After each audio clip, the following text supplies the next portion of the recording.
High, তোমরা সবাই কেমন আছো? আশা করি খুব ভালো আছো। আজকে চলে এসেছি তোমার সঙ্গে একটা ছোট্ট ব্লগ নিয়ে, যেখানে আমি আমার একটা লাইফস্টাইল এবং আমার কিছু প্রোডাক্ট শেষ ছিল সেগুলো আনবক্সিংটা তোমাদের সঙ্গে শেয়ার করব।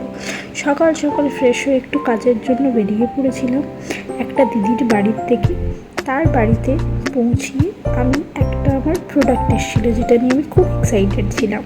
সো আমি গিয়েই আগে প্রোডাক্টটা নিয়ে আনবক্সিং করতে শুরু করি, এবং এটা ছিল একটা রিকর্ডের ওয়েবসাইট থেকে অর্ডার করা আমার কিছু প্রোডাক্ট। তাই আমি ভাবলাম তোমাদের সঙ্গে একটু শেয়ার করি যে আমার প্রোডাক্টগুলো কীরকম এসছে। তোমরা সবাই কিন্তু জানিও, কোনোটার যদি তোমরা রিভিউ চাও আমি অবশ্যই তোমাদের সঙ্গে শেয়ার করব।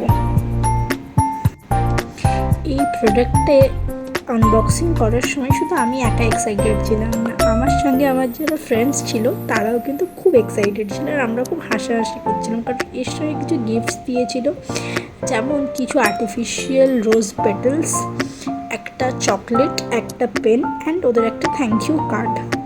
এগুলো নিয়ে আমরা খুব এনজয় করছিলাম যে আমাদেরকে গিফট দিয়েছে। তারপরে তো আমরা আনবক্সিং শুরুই করলাম। দেখো তাহলে তোমরা, আমি ফার্স্টে অর্ডার করেছিলাম একটা পারফেক্ট গ্রিপ প্রাইমার রিকর্ডের, যেটা এখন খুব একটা ট্রেন্ডি এবং অ্যাফোর্ডেবল প্রাইসে একটা খুব ভালো গ্রিপ প্রাইমার, যেটা সামারের জন্য তোমরা সবাই ইউজ করতে পারো।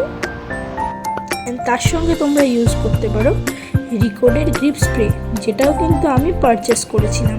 এই স্প্রেটা খুব ভালো ওয়াটার রেজিস্ট্যান্ট অ্যান্ড খুব ভালো স্কিনে একটা সোয়েট রেসিস্ট্যান্ট করে। তারপরে চলো আমি তোমাদেরকে দেখাই, একটা আমি ট্রেনি লাভ বাই রিকর্ডের ব্রাশ সেট অর্ডার করেছিলাম 30 পিসেসে।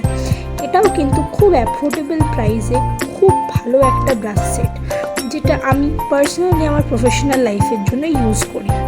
এটার ব্রিসেলস খুব সফট এবং এতে সব ধরনের ব্রাশ আছে যেগুলো আমাদের মেকআপ প্রফেশনে খুব দরকারি, এবং কিছু কিছু ব্রাশ আছে যেগুলো ন্যাচারালি সব সেটে থাকে না, যেগুলো আমার খুব কাজে লাগে। তাই আমি ভাববো তোমাদেরকে আমি অবভিয়াসলি সাজেস্ট করবো, যারা বিগিনার মেকআপ আর্টিস্ট আছো বা প্রফেশনাল অনেক বছর করছো, তোমরা রিকর্ডটাকে কিন্তু একবার নিজের প্রেফারেন্স ভ্যানিটিতে অর্ডার করতে পারো বা লিস্টেড রাখতে পারো, কারণ এর ব্রিসেলসগুলো খুব সফট অ্যান্ড এগুলো ইউজফুল। স্কিনে কোনো রকম ইরিটেশনস হয় না, যতটাই সফট ব্রিসেলস ততটাই স্মুথ ফিনিশ দেয়, ব্লেন্ড খুব সুন্দর হয়, অ্যান্ড সফটনেসের তো কোনো কথাই হবে না।